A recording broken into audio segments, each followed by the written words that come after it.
பாமக கூட்டணிக்கு பிறகு திரு அன்புமணி ராமதாஸ் பேசுகிறார். காட்சிகளை பார்க்கலாம். பாரத பிரதமர் மாண்புமிகு திரு நரேந்திர மோடி அவர்கள், பாட்டாளி மக்கள் கட்சியின் நிறுவனர், சமூக நீதி போராளி, மக்கள் காவலர் மருத்துவர் ஐயா அவர்கள், மேடையில் இருக்கின்ற அனைத்து கட்சி தலைவர்கள், நிர்வாகிகள், இங்கே திரளாக வரை தந்து பிரதமர் மோடி அவர்கள் மூன்றாவது முறையாக இந்தியாவின் பிரதமராக வர வேண்டும் என்று வெற்றி முழக்கத்தோடு வருகை தந்திருக்கின்ற பெரியோர்கள், தாய்மார்கள், ஊடக நண்பர்கள் உள்ளிட்ட உங்கள் அனைவருக்கும் இந்த அன்புமணி ராமதாஸின் பணிவான வணக்கங்கள். இந்த கூட்டத்தில் கலந்து கொள்வதில் எங்களுக்கெல்லாம் மிக்க மகிழ்ச்சி. இன்று காலைதான் பாரத பிரதமர் மாண்புமிகு திரு நரேந்திர மோடி அவர்கள் மூன்றாவது முறையாக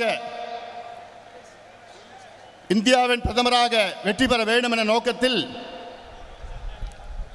பாட்டாளி மக்கள் கட்சி தமிழ்நாட்டில் தேசிய ஜனநாயக கூட்டணியில் இணைந்தது.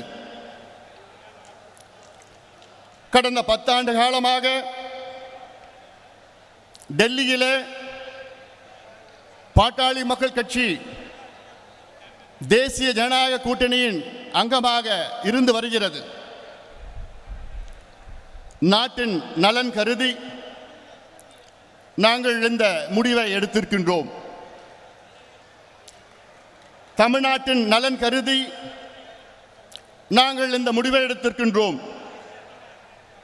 தமிழ்நாட்டில் 57 ஆண்டு காலம் இரு கட்சிகள் ஆட்சி செய்து கொண்டிருக்கின்றார்கள்.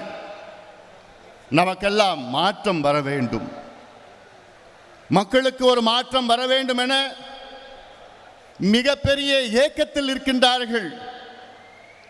அந்த ஏக்கத்தை தணிக்கத்தான் இன்று பாட்டாளி மக்கள் கட்சி தமிழ்நாட்டில் தேசிய ஜனநாயக கூட்டணியில் இணைந்திருக்கிறது, மகிழ்ச்சியோடு இணைந்திருக்கிறது.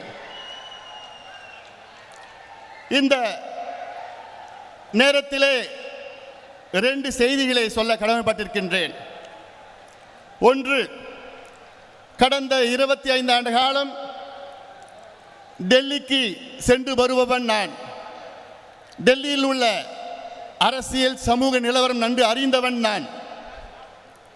தொடக்க காலத்திலே டெல்லிக்கு சென்றால் அங்கே எங்கு பார்த்தாலும் லாபியிஸ்ட் இருப்பார்கள்.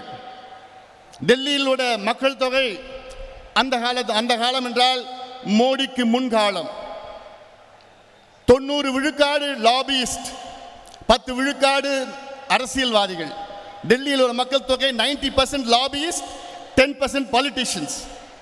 ஆனால் பிரதமர் மோடி அவர்கள் வந்த பிறகு அந்த லாபியிஸ்ட் என்பவர்கள் காணாமல் போய்விட்டார்கள்.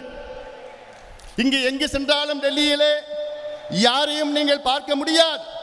அங்கே விடுதியிலா, அங்கே ஹோட்டல், ஸ்டார் ஹோட்டலா அல்லது கிளப்பு, எங்கேயுமே இந்த லாபி சென்றால் உயர் ரக தரகர்கள். ஊழலை ஒழித்தவர் மாண்புமிகு திரு நரேந்திர மோடி அவர்கள். இரண்டாவது ஒரு செய்தி, நான் விளையாட்டில் ஆர்வம் உள்ளவன். இந்த மண்ணிலே 10 ஆண்டு காலம் என் பள்ளி பருவத்திலே இங்கே தான் நான் படித்தேன். சேலத்தில் நான் படித்தவன். விளையாட்டில் ஆர்வம் உள்ளவன். பிரதமர் மோடி அவர்கள் வருவதற்கு முன்பாக இந்தியா பெரிய அளவில் வெற்றி பெற முடியவில்லை. ஆனால் மோடி அவர்கள் வந்த பிறகுதான் இன்று உலக அளவிலே